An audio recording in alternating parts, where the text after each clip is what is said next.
दोस्तों वो कहते हैं ना कि जिसकी कीमत आपको याद रह जाए वो होता है अदाकार, और जिसका आर्ट फॉर्म, जिसका किरदार, जिसकी बनावट, जिसका आर्ट फॉर्म आपके दिल में बस जाए वो होता है कलाकार। और ऐसे ही कलाकार आज हमारे साथ मौजूद हैं। मैं बात कर रहा हूँ अभिषेक कपूर जी की। अभिषेक कपूर जी, बहुत बहुत स्वागत है आपका इंडिया न्यूज़ मंच पे।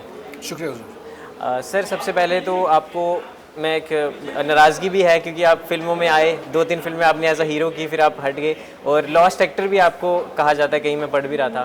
तो पहले तो ये सफ़रनामा शुरू कैसे हुआ, और आपका कोई फिल्म स्कूल में आप नहीं गए, और वो बिना फिल्म स्कूल जाए आपने कहा था कि धक्के जब खा के बंदा सीखे और नींव जो है, जहाँ से नींव होती है वहाँ से सीखे, तो वो एक ज़्यादा एडवेंचरस और अच्छी चीज़ बंदा सीखता है फिर उसके बाद।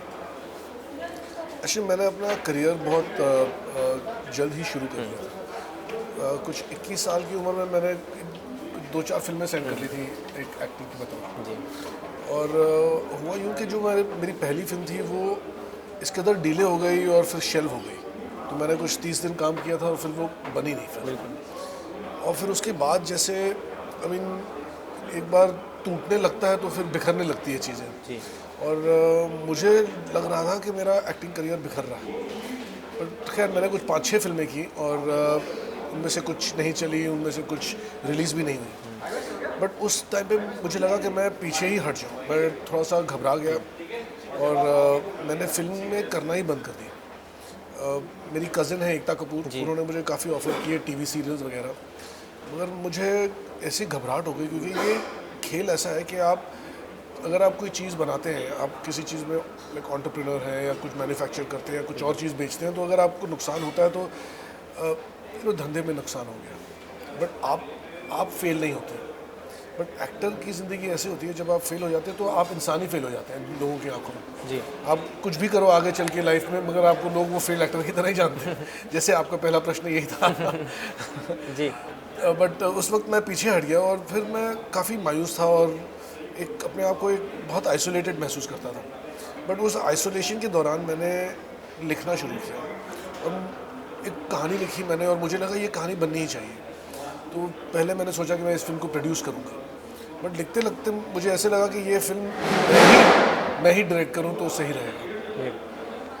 और फिर वो फिल्म थी आर्यन। एक्चुअली वो फिल्म 15 दिसंबर को ही लगी थी।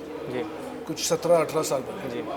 और फिर उस फिल्म को बनाते बनाते भी मुझे काफ़ी साल लग गए, मगर खैर वो फिल्म लगी और वो फिल्म भी नहीं चली। बट मुझे एक कॉन्फिडेंस आया और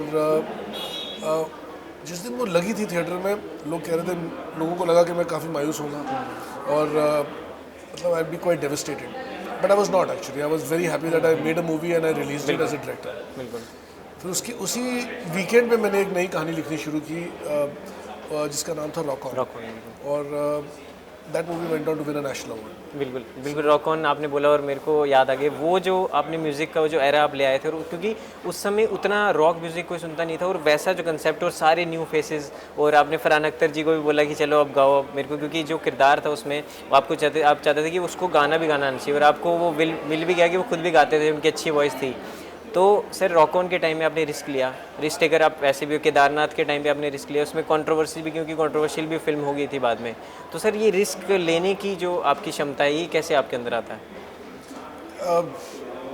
पहले रॉक ऑन की बात करें तो रॉक ऑन जब मैंने लिखी थी, जिस तरीके की कहानी थी, एक्चुअली कहानी दोस्तों की थी, और उसका बैकड्रॉप में रॉक म्यूज़िक था।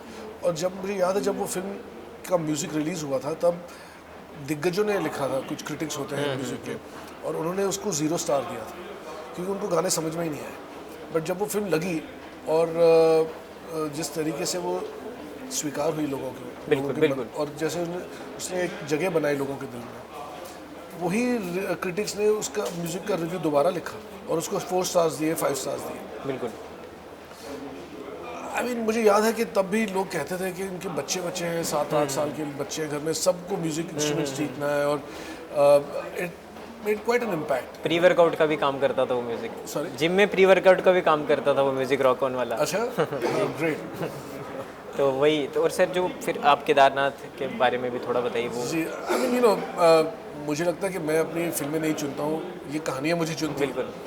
और मेरे दिल में एक ईमानदारी है, मैं कोई कंट्रोवर्सी क्रिएट करने को कहानी नहीं बोलता। जैसे मैंने एक फिल्म कायपोचे भी बनाई, जिसके बैकड्रॉप में गुजरात के राइट्स थे, बट वहाँ पे हिंदू मुसलमान को मतलब इंस्टिगेट करना। और मुझे पता है कि जब हम फिल्म बनाते हैं, जैसे जर्नलिस्ट के हाथ में कलम होता है, वो एक वेपन होता है, और हम फिल्म मेकर्स के हाथ में जब हम कैमरा देते हैं तो वो भी एक कलम की तरह होती है, और उसका गलत इस्तेमाल नहीं करना चाहिए। एक एम्पैथेटिक व्यू होता है, जो कौन सही है कौन गलत है, ये मुझे नहीं लगता कि मुझे अपनी इस अपॉर्चुनिटी को इस्तेमाल करके अपनी बात अपने पॉलिटिकल व्यूज़ देने चाहिए। आई थिंक एक अलग नज़रिया होता है, एक आर्टिस्ट का एक नज़रिया होता है कि इसमें नुकसान किसका हुआ, सोसाइटी का नुकसान होता है, इंसानियत डूबती है। एंड कायपोचे भी मैंने ये दिखाया, और केदारनाथ में भी मैंने शिवजी भोलेनाथ का के लिए मेरे दिल में बहुत प्यार है। मैं बहुत कनेक्ट करता हूँ उनके साथ, और इस फिल्म में भी मैंने वही करने की कोशिश की।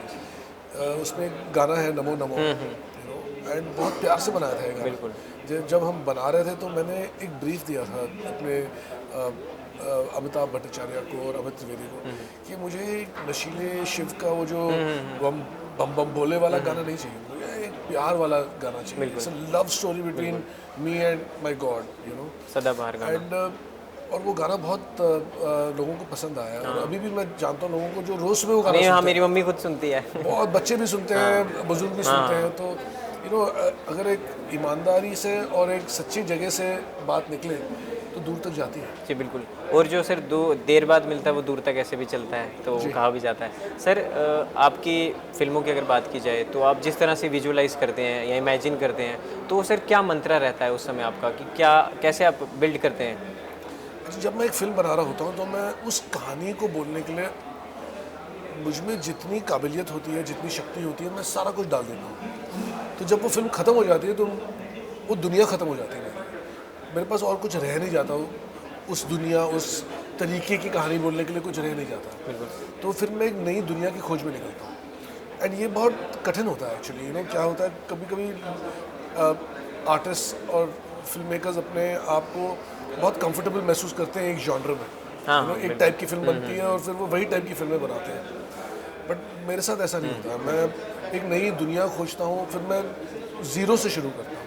तो there is an entrepreneurial streak as a creative person also, because it's very humbling. आप कुछ नहीं, एक नई दुनिया के बारे में आप कुछ नहीं जानते हैं, और फिर आपको शुरू से शुरू करना पड़ता है, मतलब बारीकी से छोटे से छोटे लेवल से दोबारा सब कुछ सीखना पड़ता है। और इट्स वेरी हम्बलिंग, क्योंकि फिर आप दिग्गजों से मिलते हो उस फील्ड में, उस दुनिया के महापुरुषों से मिलते हो, और वो आपको बताते हैं उस दुनिया के बारे में, फिर आप उसमें अपनी कहानी को डुबोते हो, and then you get informed. So it's a journey and a process like none other. बिल्कुल सर, लास्ट 2-3 सवाल।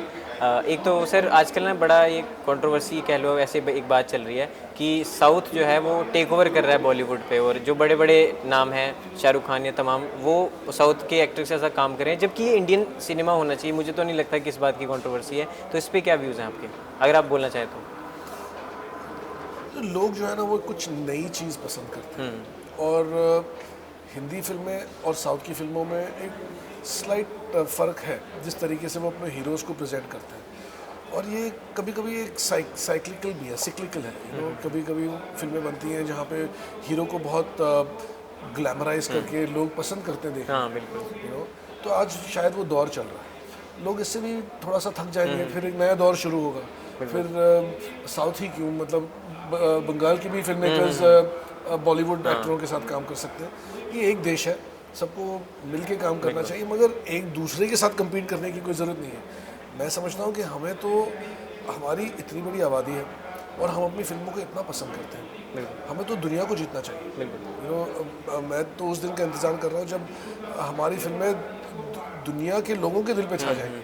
We should beat the biggest films in the world. ये मुझे लगता है छोटे बेंचमार्क हैं, और उन्हीं में हमें खुश नहीं होना चाहिए कि देश को जीत लिया। और ये तो हम करते ही हैं, लोग हमारी फिल्मों को बहुत पसंद करते हैं। लार्जेस्ट फिल्म प्रोड्यूसर है India, largest film producer, and the audience is also so passionate about our films and our culture and our stories. I think the world needs to celebrate it. I think we will, if we अगर हम अपनी नज़र उस target पे रखें तो वो भी हासिल कर सकते हैं। बिल्कुल सर, जो आपको एडमायर करते हैं, जो फिल्म मेकिंग इंडस्ट्री में जो यूथ है अपना करियर बनाना चाहते हैं सर, उनके लिए कोई एक मैसेज या क्या आप उनको राय देना चाहेंगे सर? एक वो सबसे इम्पोर्टेंट चीज़ है कि इंडिविजुअलिटी है। हर इंसान, हम 1.4 बिलियन लोग भले ही हों, मगर हम हर एक इंसान अलग है और दुनिया में हमारे देश से बेहतर एग्जाम्पल नहीं हो सकता कि इतनी भाषाएं बोलते हैं, इतने अलग अलग लोग हैं, इतने अलग अलग कस्टम्स हैं, मगर फिर भी जुट के रहते हैं, यू नो। मगर हमारी individuality is the most important criteria for our creativity, you know, और उसे कभी छोड़ना नहीं चाहिए। दुनिया से सीखनी चाहिए बातें। Humility is a very important thing. अगर आप थोड़ा झुक के रहें तो आप सीख भी सकते हैं, मगर जो अपने अंदर से निकले वो आपकी एक ओरिजिनल बात होनी चाहिए। बिल्कुल। और यहाँ पे बहुत सारी कहानियाँ निकल सकती हैं जो दुनिया देख के पागल हो सकती है। बिल्कुल sir, I think that individuality is the most important. बिल्कुल बिल्कुल सही कहा सर आपने। सर लास्ट में आपसे मैं पूछना चाहूँगा आपके अपकमिंग प्रोजेक्ट्स के बारे में, अपने फैंस के लिए कुछ अपडेट, और फैंस को क्या मैसेज देना चाहेंगे जो आपसे प्यार करती है जनता? अभी एक्चुअली कल ही मैंने अपनी नई फिल्म की शूटिंग कंप्लीट की है। अच्छा, उसमें अजय देवगन है, अरे क्या अमन देवगन है और राशा थदानी। ओ अच्छा, एक नई फिल्म है, एक नई दुनिया है। मैंने कभी ऐसी दुनिया में कभी कदम नहीं रखा और शायद ही किसी ने इस देश में ऐसी फिल्म बनाई हो। बिल्कुल। बहुत ही जल्द लोगों के सामने आएगी और मुझे उम्मीद है कि लोगों को और अमन और आशा का डेब्यू भी है बॉलीवुड में उस फिल्म से। जी। बिल्कुल। तो हमारे साथ अभिषेक कपूर थे, और बात की जाए तो बहुत अच्छा लगा इनसे बात करके। और सर बहुत बहुत शुक्रिया आपका मंच पे आने के लिए, अपना समय देने के लिए। Thank you. शुक्रिया।